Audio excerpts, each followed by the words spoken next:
अंदर आ गया वो आगे कहीं नहीं जा सकता। हेलो, कैटल बोल रही है। TV mini movie premiere. आइए मिलते हैं हमारे युवा किसान सत्यवान से।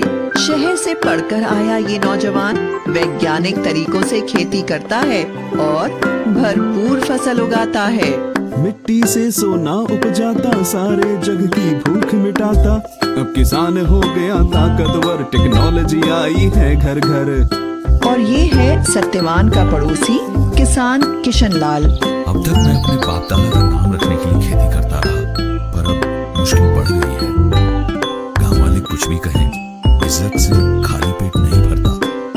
ये खेत बेचकर शहर चला जाता हूँ, कोई न कोई काम मिल ही जाएगा।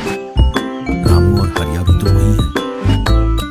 अरे यहाँ मेरी फसल मर रही है और ये सत्या खुशहाली के गीत गा रहा है। हर बार शहर से अच्छे खाद बीज ले आता है। जरूर इसके पास बहुत पैसा है। लगता है इस गांव में यही है जो मेरी जमीन खरीद सकता है। सत्या भाई, तुम किस्मत वाले हो। तुम्हारे हाथ लगते ही बंजर खेत लहलहा उठते हैं। मेरी तकदीर में तो खेती से कमाई करना ही नहीं लिखा। आमदनी अठन्नी, खर्चा रुपया। सोचता हूँ अब शहर जाके कोई रोजगार करूंगा। अरे भैया, ऐसे हिम्मत मत हारो। अब मैंने फैसला कर लिया है, बस ये पुश्तैनी खेत कोई भला मानुस ले ले। सत्या भाई, क्यों ना तुम ही मेरी चिंता दूर कर देते। तुम्हारे खेत से लगता हुआ ही है, इसे मिलाकर अपना खेत बड़ा कर लो। सत्यवान ने कुछ सोचकर किशन लाल की 3 एकड़ जमीन 5 लाख रुपए में खरीद ली और किशन लाल ने शहर का रुख किया। सत्यवान के खेत में सोयाबीन की भरपूर पैदावार हुई। इधर किशन लाल ने एक कारखाने में नौकरी करके अच्छे पैसे जमा कर लिए। जब वह गांव वापस आया तो देखता है कि उसके खेत का तो काया पलट हो गया। अरे ये तो चमत्कार हो गया। मेरी बंजर जमीन पे इतनी उपज कैसे? किशन लाल ने खेत बेच तो दिया था, पर उससे मोह नहीं छूटा था। फिर उसी खेत को ऐसी फसल उपजाते देख उसका मन बदल गया। वह रात भर सोचता रहा कि कैसे भी हो सत्यवान से अपना खेत वापस लेगा और जम के खेती करेगा। आओ किशन भैया, सब कुशल मंगल। वैसे तो सब ठीक है, पर शहर की भागम भाग से परेशान हो गया हूँ। सोचता हूँ गांव ही में रहकर खेती करूं, वह भी तुम्हारे तरीकों से। ठीक सोचते हो भैया, अपनी जमीन से जुड़ के रहने की बात ही कुछ और है। मैं भी इसलिए शहर से लौट आया। सत्या भाई, मैं अपना खेत वापस लेना चाहता हूँ, क्या कहते हो? भैया बुरा मत मानना, पर मैं इसे बेचना नहीं चाहता। इस खेत पे बहुत मेहनत की है मैंने और खर्च भी लगाया है। वो तो दिख ही रहा है। तुमने 5 लाख में लिया था, मुझसे 7 लाख ले लो। भैया आप जिद ही करते हो तो आज इसकी कीमत कम से कम 10 लाख होगी। तुमसे ऐसी उम्मीद नहीं थी सत्या। मेरा ही खेत मुझे दुगने दाम पर बेचना चाहते हो? वो भी सिर्फ आपके लिए, वरना मैं तो बेचना ही नहीं चाहता। ये तो सरासर बेईमानी है। मैं ये मामला पंचायत में ले जाऊंगा। जैसा आप ठीक समझो भैया। क्यों बेटा, तू किसना को उसका खेत काहे नहीं लौटा देता? दादा, मैंने इस सूखे खेत को सुधारने में बड़ी मेहनत और खर्च किया है।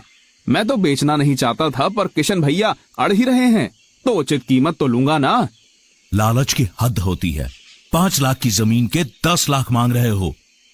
भैया जब जमीन आपके पास थी तो एकड़ की मुश्किल से 4 क्विंटल सोयाबीन होती थी, अब पूरे 9 क्विंटल उतरती है।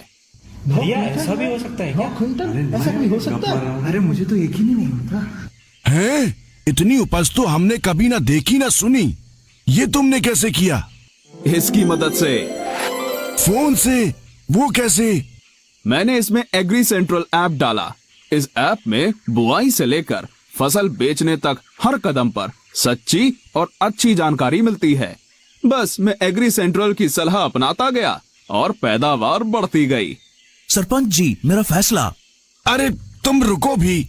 सत्या, ये तो पूरे गांव के लिए फायदे की चीज है, जरा खुल के बताओ। इस ऐप में है मेरे 6 सच्चे साथी। पहला है क्रॉप प्लान। ये मुझे अपनी बुआई की तारीख के हिसाब से बताता है कि खेत को कैसे तैयार करना, कब कौन सी खाद डालनी है, कब कौन सा स्प्रे करना और कब सिंचाई। और हाँ, खाद, बीज, दवाई सब के लिए अच्छी गुणवत्ता वाले विकल्प भी सुझाता है। काका, साल दर साल हम एक ही तरह की फसल लगाते हैं। इससे मिट्टी की उत्पादकता कम हो जाती है और रोगों का हमला भी बढ़ता है। एग्री सेंट्रल बताता है कि फसलों का फेरबदल कैसे करें ताकि मुनाफा बढ़े, खेत उपजाऊ बने रहे।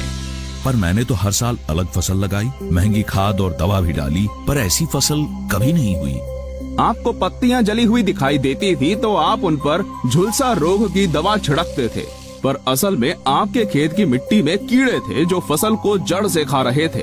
मुझे इसका पता चला साथी नंबर 2 से, जिसका नाम है क्रॉप केयर। इसमें मैंने पौधे की जड़ों की फोटो डाल दी और इसकी जबरदस्त तकनीक ने बताया कि ये नीमीटोड नाम का कीड़ा है।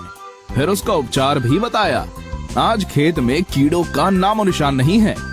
ये सब कर भी लें, पर इंद्रदेव का क्या भरोसा। मेरी फसल अच्छी हुई थी, पर कटाई करके रखी और अगले ही दिन भारी बरसात आ गई, सारा माल खराब हो गया। इसी मर्ज की दवा है मेरा साथी नंबर 3। इसको देख लेते तो तुम्हें अगले 15 दिन के मौसम का पूर्वानुमान मिल जाता और तुम अपनी फसल बचा लेते। अच्छा, अब मैं परिचय करवाता हूँ चौथे साथी मार्केट व्यू से। अच्छी पैदावार लेना ही काफी नहीं, उसको अच्छे भाव पर बेचना भी तो होगा। इसमें सब फसलों के देश भर के भाव और उनके उतार चढ़ाव की जानकारी मिलती है, जिससे मैं तय करता हूँ कि फसल कब और कहाँ बेचनी है। अरे वाह, मैं तो हमेशा अपना धान लाला को ही बेचता था, अब मुझे सही दाम मिलेगा। मेरा 5वां साथी बुलेटिन भी बड़े काम की चीज है। इसमें मैं कृषि जगत की खबरें पढ़ता हूँ। कौन सी नई तकनीक आ रही है, सरकार की कौन सी योजना फायदेमंद है। इसी ने मुझे बताया कि स्प्रिंकलर सेट पर 80% अनुदान है। छठा और सबसे अनोखा साथी है फार्म वॉइस। आप सबने फेसबुक तो देखा ही होगा। समझो ये किसानों का अपना फेसबुक है। इससे मैं दूर दराज के किसानों से जुड़ता हूँ, अपनी समस्याएं साझा करता हूँ और हो सके तो दूसरों का समाधान भी करता हूँ। एग्री सेंट्रल के वैज्ञानिक भी अपनी सलाह देते हैं। ये सब तो अंग्रेजी में होगा, वो हमें कहाँ आती है। नहीं जतिन दादा, ये ऐप हिंदी में भी है। आप अपनी भाषा में पढ़ सकते हो और लिख भी सकते हो। जब ये ऐप इतना सब कुछ देता है तो इसकी कुछ फीस भी तो होगी। नहीं रमेश, ये बिल्कुल मुफ्त है। लाओ, अभी तुम्हारे फोन में डाल देता हूँ। भाई, तुमने वाकई में कमाल कर दिया। ये खेत तुम ही रखो और दिन दूनी रात चौगनी तरक्की करो। तुमने मुझे एग्री सेंट्रल दे दिया, यही मेरे लिए काफी है। मेरे भाई की जमीन परती पड़ी है, उसकी साझेदारी में खेती करूंगा और तुम्हारी तरह खुशहाल किसान बन जाऊंगा। स्मार्ट किसान भैया। लो जी, इन्होंने तो अपना झगड़ा सलटा लिया और गांव वालों को एक खजाने की चाबी भी दे दी। जब हो अच्छी पैदावार हम कैसे माने हार, आ गया है एग्री सेंट्रल लेके खुशियों की बौछार।